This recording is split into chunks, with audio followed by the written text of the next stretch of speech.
buenas tardes. El día de hoy me encuentro con el revisor fiscal José Aldemar Salcedo Barbosa, quien me está facilitando el día de hoy una entrevista, el cual le haré las siguientes preguntas. Señor Aldemar, en su trabajo como revisor fiscal, ¿qué tipo de contrato tiene usted con la empresa en la que está? Prestación de servicios profesionales. Okay. La duración de este tipo de contrato. 1 año. Ok. La remuneración. 3 salarios mínimos. Los periodos de pago. Quincenal. ¿Qué documentación expide para realizar sus pagos? Cuenta de cobro. El órgano que lo eligió. La Asamblea General de Accionistas. ¿Cuáles son las funciones que tiene a cargo? Las establecidas en el Código de Comercio y en los estatutos de la sociedad. Entre otras, el revisor fiscal tiene que velar por el buen funcionamiento de las sociedades, para lo cual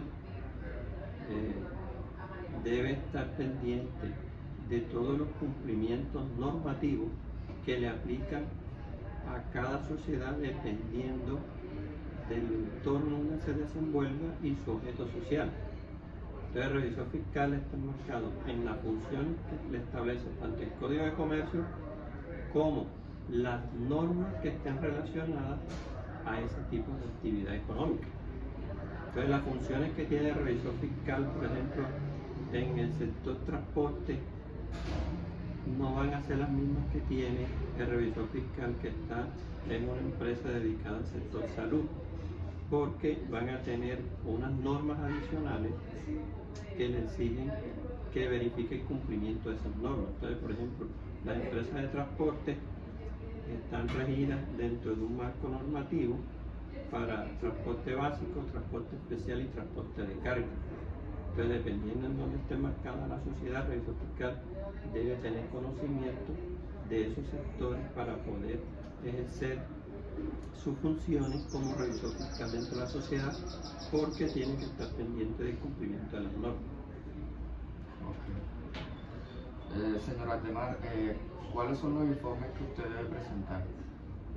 Bueno, el Código de Comercio establece que el revisor fiscal debe emitir un dictamen y un informe. El dictamen, ¿qué tiene que ver? Tiene que ver con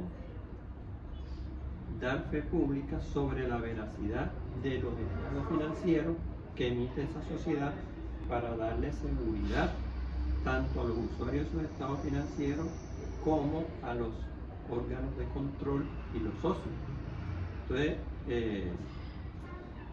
el revisor fiscal, cuando emite el dictamen, lo que está diciendo es que esa información que se está reportando en esos estados financieros, uno, que fueron tomados fielmente de los libros de contabilidad, y dos, que reflejan con razonabilidad la realidad de lo que esas cifras están reflejando. Entonces, si dice que los saldos de banco son estas sumas, porque ya verificó, contató con los extractos de esas cuentas y verificó con los registros contables y se llegó a ese valor. Que las cuentas por cobrar son X valor.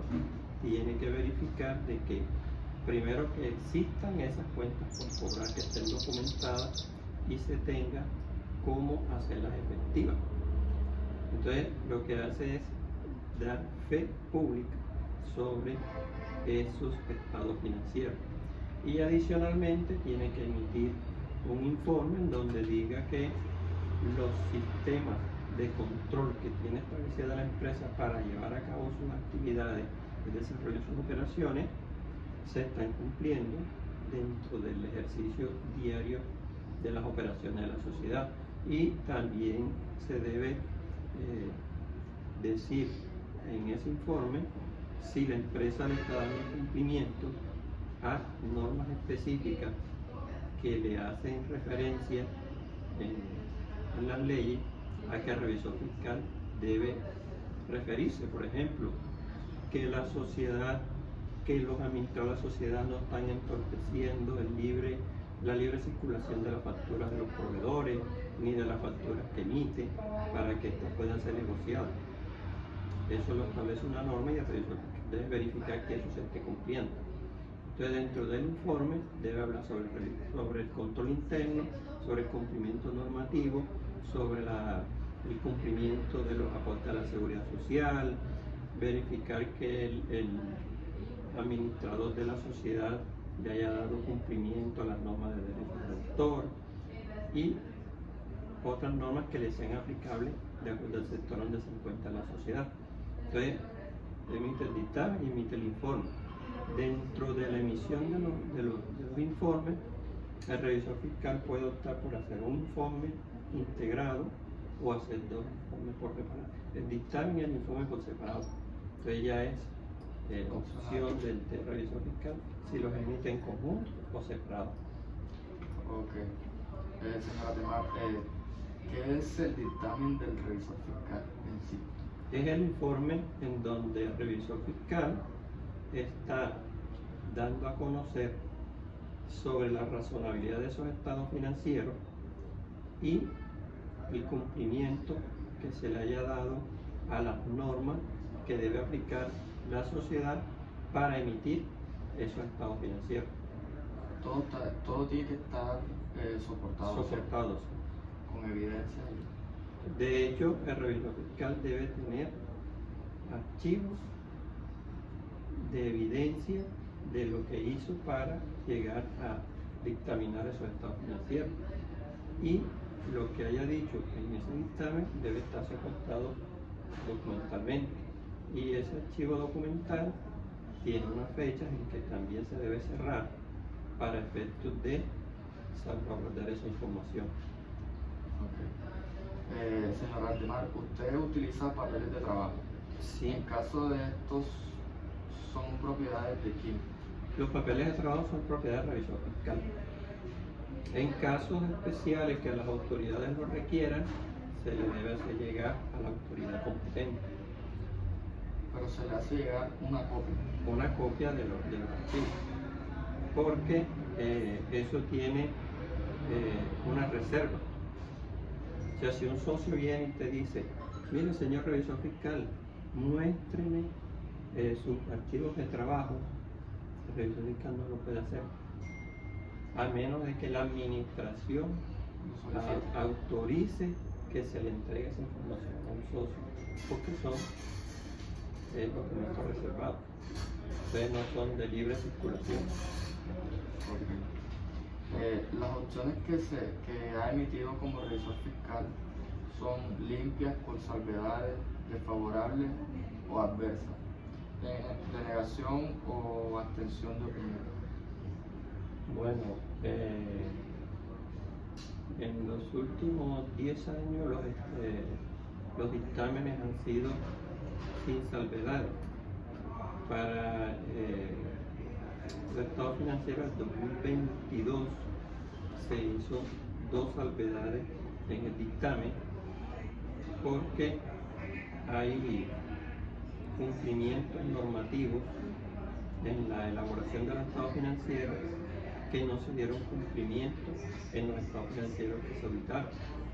Entonces, como no se dio cumplimiento a esas normas, se hace la salvedad de que esos estados financieros están reflejando con razonabilidad las cifras, pero con la salvedad de que esas 2 cifras no se encuentran reflejadas en los estados financieros. O sea, debieron afectarse los estados financieros con esas 2 cifras que no fueron incluidas. Okay. Las recomendaciones que emite al presentar, las recomendaciones que emite el representante legal o junta directiva las realiza de manera verbal o escrita. Siempre se hacen por escrito. Lo que no está escrito es como si no se hubiese dicho. Y cuando se hacen de forma verbal, se elabora un memorando en donde se redacta qué se le transmitió a la administración verbalmente y se deja dentro de la documentación que uno dice que el día tal me reuní con el señor representante legal, al cual se le hizo la siguiente observación y se dejan los documentos y se archiva. ¿Es invitado usted a las reuniones de junta directiva o asamblea general? En caso positivo de que lo inviten, si asiste o no, y si asiste, ¿qué actividades realiza en dichas reuniones? Bueno, la empresa no tiene junta directiva, entonces son asambleas generales o extraordinarias. En esas asambleas, cuando son las asambleas ordinarias, es porque se van a aprobar estados financieros y ahí se presenta el dictamen de esos estados financieros. En el caso de que sean asambleas extraordinarias, en donde no se traten temas sobre el estado financiero y el revisor fiscal, en este caso, me invita, es para efectos de consulta sobre el manejo de las asambleas. Si se puede hacer esto, si no se puede hacer, si se puede suspender, qué podemos hacer, ¿no? Que no hay quórum, cómo hacemos. Entonces, como consultor en esas asambleas, porque el revisor fiscal no tiene, digamos que, votos. Tiene voz, pero no tiene voto. Okay. ¿Se lleva la contabilidad bajo las normas de contabilidad generalmente aceptadas? Perdón. Sí. Ya va a estar tu compañero y Ana no te quiere llegar. ¿Oíste? Sí, de hecho, la salvedad que se hace es porque el marco de información financiera que se está utilizando establece dentro de la norma que a final de año se debe verificar tanto las cuentas por cobrar como en las inversiones, si estas tienen algún indicio de deterioro. Y si hay esos indicios de deterioro, se deben tomar los correspondientes correctivos en esas cuentas y se deben aplicar los deterioros que haya lugar. Entonces, si no se aplica, hay que hacer la salvedad de que no se está cumpliendo. En este caso, en esas cuentas específicas. Okay. ¿Qué estándares internacionales de auditoría utilizan para realizar el ejercicio de revisor fiscal? Se están utilizando las NIA, ya que fueron las que se establecieron en el decreto 2420 del 2015, en donde se adoptaron normas internacionales tanto para la parte contable como para la parte de auditoría. Entonces, estas normas en Colombia fueron adaptadas al ejercicio de la revisoría fiscal, y la parte que tiene que ver con el código de ética de esas normas internacionales fueron complementadas con la ley 4390, que es la que rige la profesión y tiene el código de ética. Entonces, es un código de ética que está complementando el de las normas internacionales. Señora Temar, ¿utiliza usted las NAGAs para realizar sus funciones como revisor fiscal? En este caso no, porque las NAGAs son normas generales y no hacen mucho énfasis en lo que tiene que ver con los riesgos.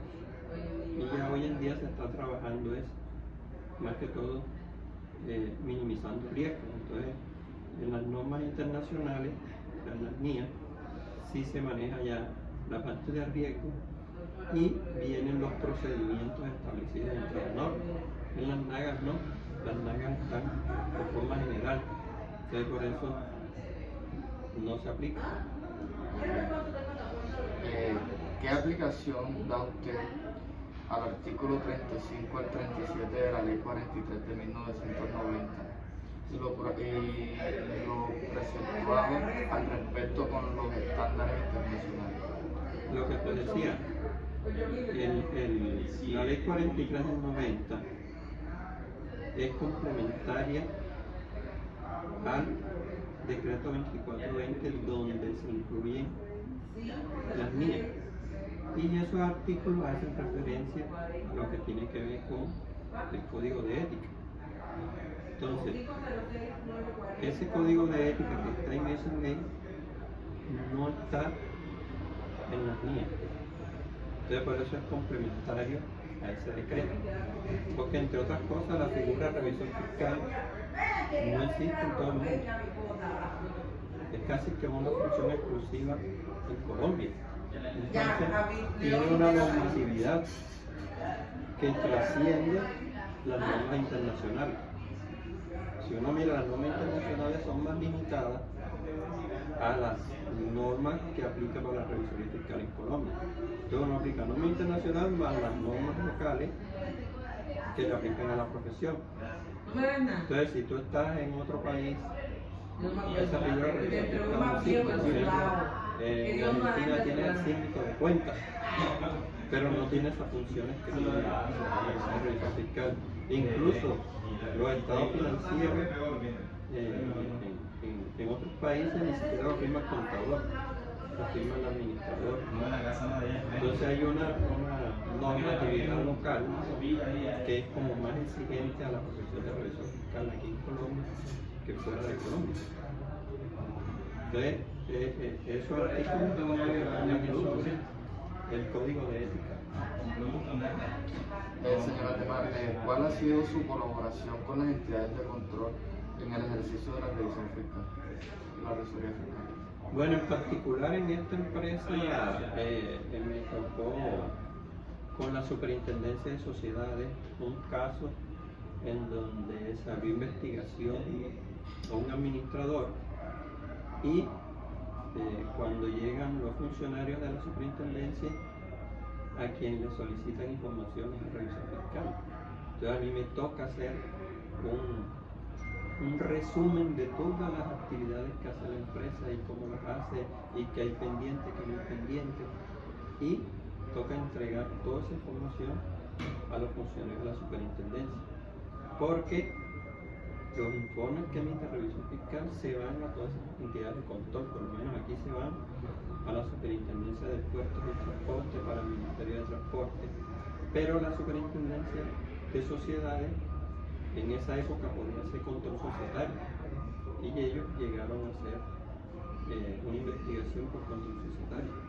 Entonces, en esos casos, mi aporte fue entregar información de la sociedad con respecto a su funcionamiento y a la operación que tenía la sociedad con base en las actividades que realizaban los socios. Bueno, por último, ¿nos puede compartir su opinión sobre el proyecto de ley sobre la modificación de la revisoría fiscal en Colombia? Bueno, yo creo que ya ese es como el quinto proyecto de ley que han presentado para reformar la profesión. Y esos proyectos siempre han tenido problemas para su aprobación, porque en el Congreso no hay contador. Entonces, quienes hacen las discusiones no tienen conocimiento de la profesión. Quienes hacen los comentarios son las agremiaciones de contadores, el Consejo Técnico de la Contaduría. De hecho, por ahí vi en estos días un documento que emitió unos exdirectores del Consejo Técnico, en donde hacían muchas observaciones al proyecto, porque el proyecto está mal estructurado y ellos hacen unas observaciones para que sean incluidas dentro del texto, pero ya se ha pasado digamos que en ocasiones anteriores, y eso tiene algo que termina siendo inconstitucional en esos proyectos, porque quieren como que estratificar la profesión y decir, estos contadores pueden hacer esto, estos contadores pueden hacer esto y estos contadores pueden hacer esto. Entonces es como que tú tienes que profesionalizarte dentro de la profesión para ejercer una función. Entonces el proyecto, cuando va estructurado de esa forma, casi nunca pasa, Porque dice, no, eso después lo van a demandar por inconstitucional y eso se va a caer. De hecho, pasó una vez cuando a los contadores le exigían un examen para obtener la tarjeta profesional. Y eso lo demandaron y se cayó. ¿Por qué? Porque era la única profesión que decía que tenía que hacer un examen para poder la tarjeta. Yo decía, ¿por qué no se la hacen al médico, al abogado, al ingeniero, al arquitecto?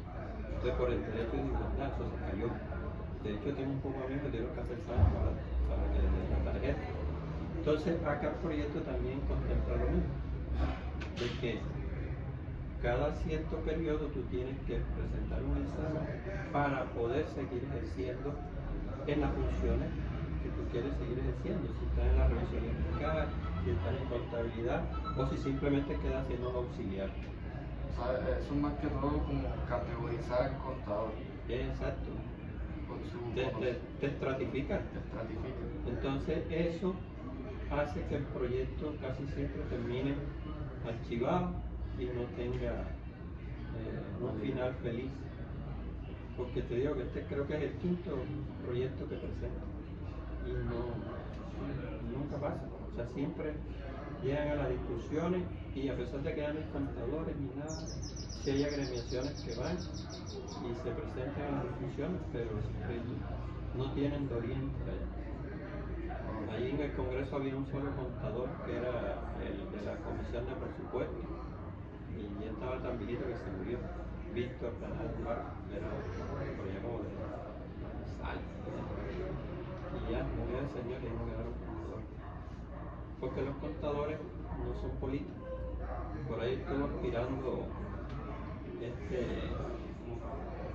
que le mataron a mí, que es Guajiro, que él estuvo en el Consejo Técnico, en la Junta Central, y Sabor.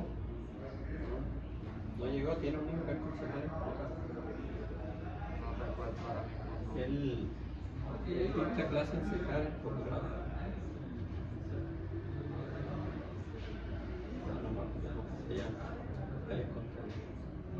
Él aspiró por cambio radical y nada. Yo le di voto, pero el voto no alcanzó para elegirlo. Okay. Bueno, señora Tebar, muchas gracias por su tiempo y Bueno, siguen estudiando. La revisoría